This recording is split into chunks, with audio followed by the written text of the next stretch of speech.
여기 배당주 분석하는 유튜버가 있습니다. 매출의 80%가 여러분 발에 있는 단기 배당 수출 주식이 있습니다. 과연 어떤 종목일까요? 오늘도 황금거북이와 함께 공부를 시작해 보겠습니다. 투자의 시작이 되는 재무제표를 보겠습니다. 매출액은 소폭 상승했습니다. 5년 동안 1.29배 상승하고 있지요. 5년 연속 영업이익은 훌륭합니다. 최근 영업이익률이 높아졌습니다. 특이하게도 2020년에는 단기 순손실을 기록했었죠. 최근 분기 재무제표도 확인해 보겠습니다. 최근 분기 매출액은 상승 추세입니다. 최근 모든 분기의 영업이익과 단기 순이익을 잘 기록하고 있습니다. 직전 분기 대비 매출은 상승했으나 이익은 조금 줄어들었습니다. 보니까 2025년 이익이 감소한 상태입니다. 전년 동기 대비 2025년 3분기 매출은 상승해도 이익이 감소했습니다. 영업이익률보다 ROE가 높습니다. 5년 평균 ROE는 10% 이상입니다. 2020년 적자를 기록해도 ROE가 잘 나오고 있습니다. 그렇다고 미래 성장성이 큰 회사는 아니라고 봅니다. 하지만 이 주식의 매력은 부채 비율에도 있습니다. 부채 비율이 평균 70%대 수준입니다. 2025년 3분기 부채 비율은 75%를 기록 중이죠.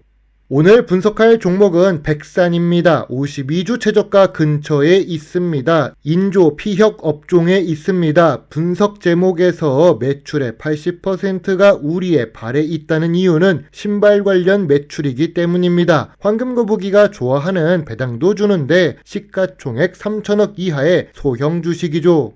기본 투자 지표 3가지를 충족합니다. 좋은 재무 안정성, 좋은 ROE를 기록 중인 백산입니다. 인조 피혁은 섬유 의류 업종인데 3대 기본 투자 지표도 좋습니다. 주가도 장기적으로 보면 상승 추세입니다. 기업기호를 보겠습니다. 1986년에 설립된 백산입니다. 인도네시아, 중국, 베트남 현지 법인을 설립하고 생산 능력을 갖추고 있습니다. 나이키와 아디다스, 리북 같은 글로벌 브랜드 시장 점유율 25%를 차지합니다. 제목에서 발에 있다는 이유가 신발이기 때문입니다. 물론 백산 주식은 인조 피혁 관련 주식이라서 미래 성장성은 낮습니다. 다만 실력이 좋아서 그런지는 몰라도 외국인은 5% 투자 중입니다. 주요 주주가 80% 보유하고 있어서 유통 주식 수량은 적은 편이죠. 주력 상품 매출은 주력 제품으로 보면 국가별로 보더라도 상승 추세입니다. 매출이 상승한다는 것만으로도 좋습니다. 백산은 수출 비중이 59%에서 62% 사이로 높은 편입니다. 전체적으로 좋아 보이는 모습입니다. 연구개발 투자 중요도가 낮은 인조 피혁 업종에 속해 있습니다. 그래도 백산 주식은 연구개발 투자 금액이 상승 추세입니다. 미래 성장성이 조금은 있다는 뜻이죠. 다만 매출액 대비 투자 규모는 1% 이하입니다. 탑업인 투자 현황을 보겠습니다. 백산이 사업 및 지배권을 가지고 있는 탑업인은 해외에 많이 있습니다. 해외 관련 기업에서 금액을 보면 인도네시아에서 손실을 좀 크게 봐서 그렇지 나머지 국가는 단기 순이익입니다. 전체적으로 보더라도 순손실과 순이익은 비슷하지요. 결국 이런 부분에서 주가 하락 요인이 발생합니다. 인도네시아가 왜 적자인지는 모르겠지만 조금 더 깊게 확인은 다음에 하도록 하겠습니다. 백산 주식의 강점입니다. 글로벌 스포츠 신발 시장에서 높은 점유율을 기록합니다. 인도네시아와 중국, 베트남의 생산 법인을 가지고 있어서 비용 경쟁력도 있습니다. PU 합성 피혁 기술력과 친환경 트렌드에도 부합합니다. 차량 내장재도 만들고 있지요. 백산 주식의 약점입니다. 고객사 집중 리스크가 큽니다. 나이키 같은 브랜드의 실적이 부진하면 타격을 입게 되어 있습니다. 원재료 PU, 수지 가격 변동성에 취약하며 2025년 이익 감소 원인이 됩니다. 환율 변동 영향도 높지요.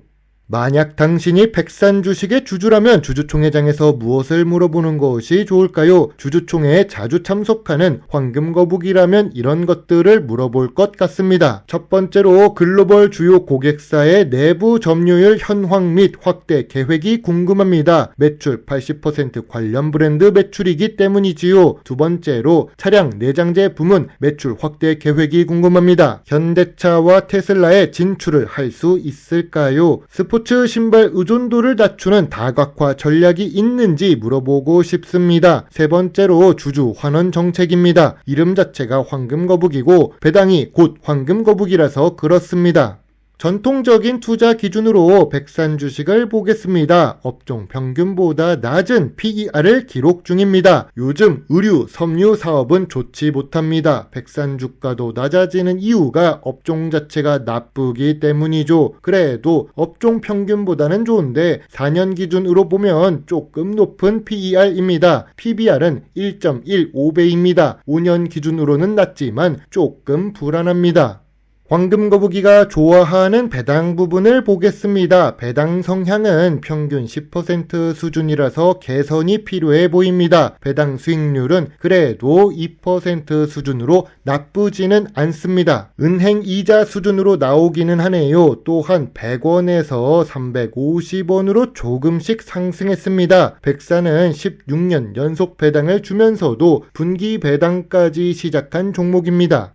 뉴스를 보면 백산은 2026년 1월에 자사주 30만 주 취득 후 즉시 소각을 한다고 합니다. 이런 뉴스는 황금거북이 같은 배당 주식 투자자 입장에서는 긍정적으로 볼 수 있습니다. 자기 주식을 취득만 하고 두는 다른 회사보다는 훨씬 훌륭합니다. 주주 환원 정책이라고 보아서 긍정적인 요소라고 생각합니다.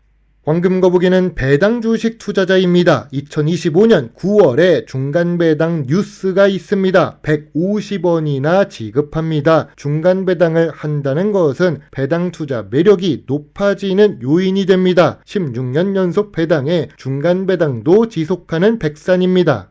황금거북이는 백산 주가가 저점 구간은 맞지만 저평가 구간은 아니라고 봅니다. 저평가 구간은 8,500원부터 1,500원 사이라고 봅니다. 매물대는 13,000원에 있는데 현재 주가와 큰 차이가 없네요. 수출기업의 배당 주식은 맞습니다. 다만 PBR이 아쉽고 성장성이 낮은 업종입니다. 주식 차트를 보더라도 저평가 구간은 아닌 것 같습니다. 황금거북이의 백산 주식 요약 노트입니다. 재무상 매출은 좋은데 2025년 이익이 감소했습니다. 안정성으로 보면 부채 비율은 좋으나 주가가 저평가 구간이 아닙니다. 배당 연속성은 훌륭하지만 수익률은 2%대로 낮습니다. 전통적인 투자 기준의 PER만 저평가 구간입니다. 미래 성장성으로 보면 인조피혁 사업은 낮으나 ROE는 높습니다. 황금거북이는 백산 주식에 대해 별점 6.5점을 제시합니다. 주가가 낮아지면 PBR 점수가 높아지고 주가 점수도 높아집니다. 그러면 소액 매수가 가능해질 수 있다고 봅니다. 황금거북이는 백산 주식에 대해 지금은 관심 의견입니다. 이런 종목도 기다리다 보면 저평가 구간으로 내려올 수도 있습니다. 의식주 관련 주식은 쉽게 망하지는 않지요. 신발도 필수제로 볼 수도 있으니까요. 물론 투자의 책임은 매수, 매도 단추를 누른 본인에게 있다는 것을 잊지 말아주세요. 배당 주식을 좋아하고 투자하고 공부하는 황금거북입니다. 감사합니다.